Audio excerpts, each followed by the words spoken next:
एक युवक शादी की ठगी का शिकार हुआ। युवक ने थाने में तहरीर दी है। तहरीर में कहा गया है कि अखबार में विज्ञापन देखकर एक ही लड़की से बात हुई जो कि दिल्ली में रहने वाली है और उसका इस दुनिया में कोई नहीं है। कलकत्ता की निवासी और अपनी मौसी के यहाँ रहकर दिल्ली में काम करती है। ऐसे ही शिकार हुआ उत्तर प्रदेश का निवासी लखनऊ। दिलीप उसके झांसे में आ गया और फोन पर दोनों लोगों की बातें होती रही। अचानक उस लड़की से जब देखने की बात हुई तो दिलीप ने उसकी फ्लाइट की तो टिकट आने जाने की बुक कराई। उसके बाद शादी के लिए पूरा खर्चा दिलीप ने उस लड़की के अकाउंट में 4 लाख रुपए कर दिए। जब उस लड़की ने दिल्ली पहुंचकर रुपए निकाल लिए और मोबाइल स्विच ऑफ कर दिया। दिलीप ने थाने में तहरीर दी तो पता लगा कि इस लड़की ने ऐसे 3 लोगों के साथ और शादी की है। उनको भी उसने 10 लाख का चूना लगाया। उत्तर प्रदेश में कई शिकार हुए। अखबार में विज्ञापन देकर शादी.com पैसा जमा करके लड़की दिखाई जाती है। ऐसा गिरोह चल रहा है कि जहां पर लोगों को लूटा जा रहा है। शादी के नाम पर लखनऊ के अंदर ऐसे कई मैरिज ब्यूरो खुले हैं जो यही वर्क करते हैं। लोगों से छोटी रकम लेते हैं, फिर लड़की दिखाकर बड़ी रकम लेकर लूट लेते हैं, ब्लैकमेल करते हैं। क्षेत्राधिकारी ने कहा है इस लड़की की तलाश की जा रही है, बहुत जल्द गिरफ्तार किया जाएगा और मामले का खुलासा किया जाएगा। लखनऊ से रिद्धि शुक्ला की रिपोर्ट।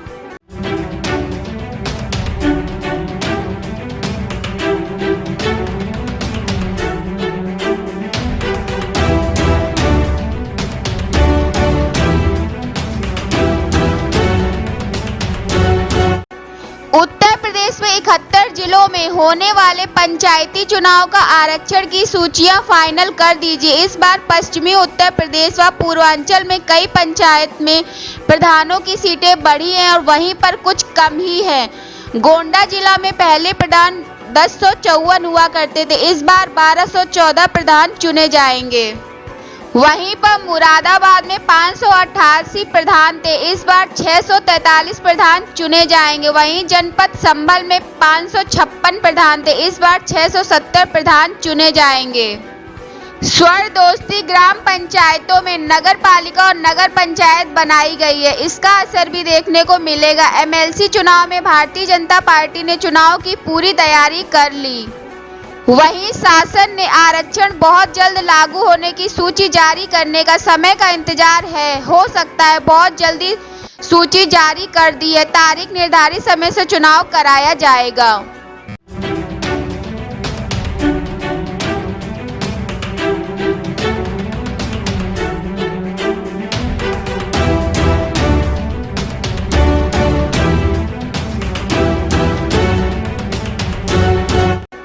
एक युवती ने अपने मायके वालों के साथ जाकर थाने में तहरीर दी कि उसकी सास, ससुर, जेठ, देवर व अन्य लोगों ने मारपीट करके 7 लोगों के खिलाफ बलात्कार में बंधक बनाकर मारपीट करने के मामले में प्रार्थना पत्र दिया। प्रार्थना पत्र में कहा है कि अलीगढ़ निवासी प्रवीण नगर मोहल्ले के रहने वाले ने शादी की।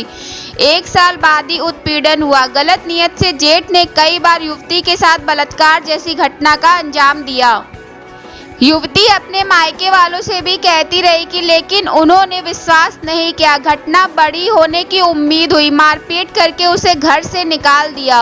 उधर पति का कहना है ऐसा कोई मामला नहीं है, आपस में लड़ाई के बाद और दर्द होता है। पुलिस ने तहरीर पर एफआईआर दर्ज कर ली है, जांच करने की बात कही है।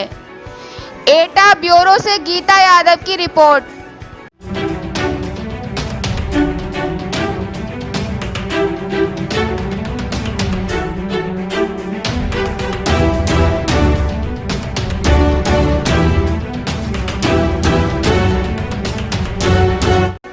रामकिशोर ब्रजमोहन ने प्रार्थना पत्र दिया। होमगार्ड ऋषिपाल उनका गांव का निवासी जमीनी मामले में मारपीट व लाठी डंडों से घायल किया। ब्रजमोहन व उसकी पत्नी को भी घायल किया। रामकिशोर की तहरीर पर एनसीआर दर्ज कर ली गई। आरोपी ऋषिपाल धनदेवी व उसकी बेटी, उसका पुत्र छविनाथ है। आरोप है कि उसने रामकिशोर ब्रजमोहन को जमीन का विवाद चल रहा है, इस मामले को लेकर मारपीट की और घायल कर दिया। वहीं दूसरी ओर थाना शमशाबाद पुलिस ने बीते दिन हुई चोरी के मामले में खुलासा किया। 3 चोर गिरफ्तार, उनके पास बरामद हुआ तमंचा व चोरियों की कई घटनाओं का हुआ खुलासा। पुलिस ने तीनों आरोपियों को गिरफ्तार करके जेल भेज दिया। फर्रुखाबाद ब्यूरो से रमन शुक्ला की रिपोर्ट।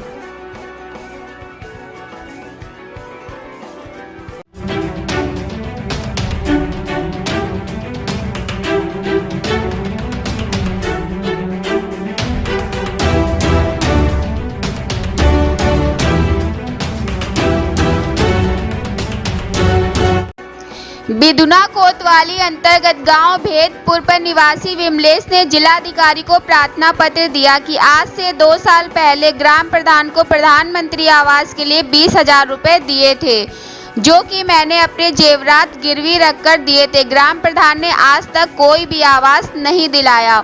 जब आवास के लिए जाते हैं तो ग्राम प्रधान कहता था आज आ जाएगा, कल आ जाएगा, लेकिन आजकल के चक्कर में अभी तक नहीं आया। मजबूर होकर जिलाधिकारी कार्यालय में आकर प्रार्थना पत्र दिया और अपनी शिकायत दर्ज कराई। जिलाधिकारी ने कहा कि जांच कराने के बाद FIR दर्ज कराने का कार्य किया जाएगा। प्रधान का कहना है प्रार्थी का आरोप झूठा है। वहीं पर भ्रष्टाचार इतना बढ़ रहा है कि ब्लॉक में बैठे सेक्रेटरी से लेकर DPRO तक वसूली की जाती है। यह आरोप प्रधान का है। औरैया ब्यूरो से सपना गौतम की रिपोर्ट।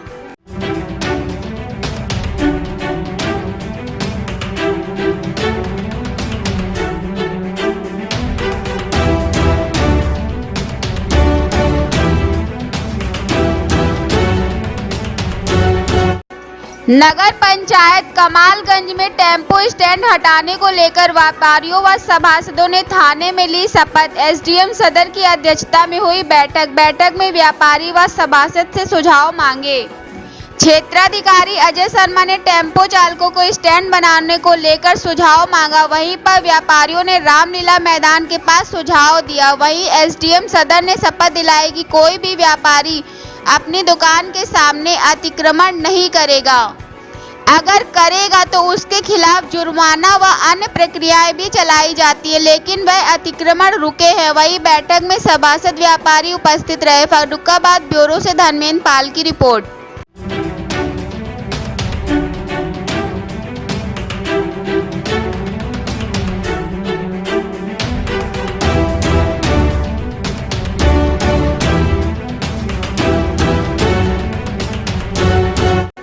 अमृतपुर तहसील क्षेत्र में गांव भावपुर 84 ग्रामीणों ने विकास कार्य को लेकर रोना रोया। बताया जाता है कि ग्रामीणों के जो शौचालय बनवाए गए थे सबकी हालत खराब है। शौचालय 1 साल भी नहीं चल पाए, दीवारें टूटने लगी, गेट खत्म हो चुके। उत्तर प्रदेश सरकार ग्रामीणों के लिए योजनाएं बहुत लाती है, लेकिन प्रधान सेक्रेटरी, वीडियो, ब्लॉक प्रमुख, पंचायत अध्यक्ष, DPRO तक भेंट चढ़ जाता है। ग्रामीणों का कहना है कि पंचायत में विकास कार्य तो नाम का हुआ है और होता भी है। हर जगह का यही आलम है कि लुटेरे लूटने में कमी नहीं रखते और पंचायतों का भी हाल बहुत बुरा है। हाल फिलहाल चुनाव सर पर है। प्रत्याशी अपनी अपनी जुगाड़ में मतदाताओं में रुझान में लगे हुए हैं। इस समय बीमारी चल रही है, दावतें महंगी हो गई, जगह जगह जनसंपर्क में लगे हुए हैं। फर्रुखाबाद ब्यूरो कार्यालय प्रभारी राजीव कुमार की रिपोर्ट।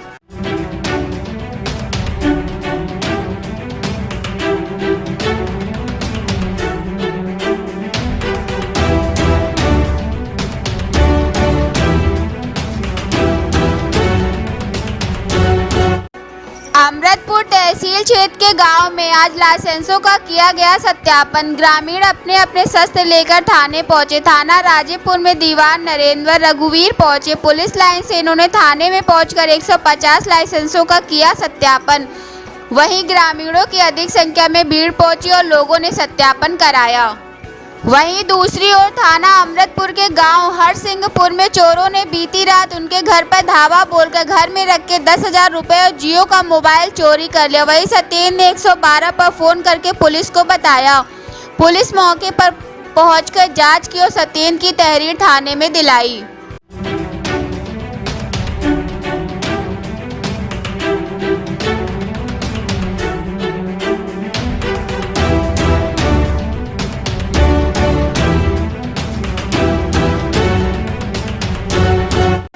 राष्ट्रीय सड़क सुरक्षा अभियान 2 महीने जनपद में चलेगा, जिसका पंपलेट, पुस्तकें व अन्य जानकारियां दी जाएंगी। जिलाधिकारी ने सड़क सुरक्षा जागरूकता अभियान की रैली का किया उद्घाटन।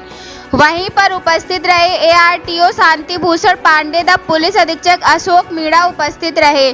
जिलाधिकारी ने कहा हेलमेट बाइक सवारों के लिए सुरक्षा कवच का काम करता है। लोगों में जागरूकता आनी चाहिए कि हेलमेट बाइक सवार लगाते हैं, सर्दियों में बचाव करता है। लेकिन कुछ लोगों के ना लगाने से भी दुर्घटनाएं घट जाती हैं। वहीं एआरटीओ ने बताया है कि इस बार दुर्घटनाओं की संख्या कम हुई है। सुरक्षा अभियान काफी समय से चलाया जाएगा और लोग जागरूक हों।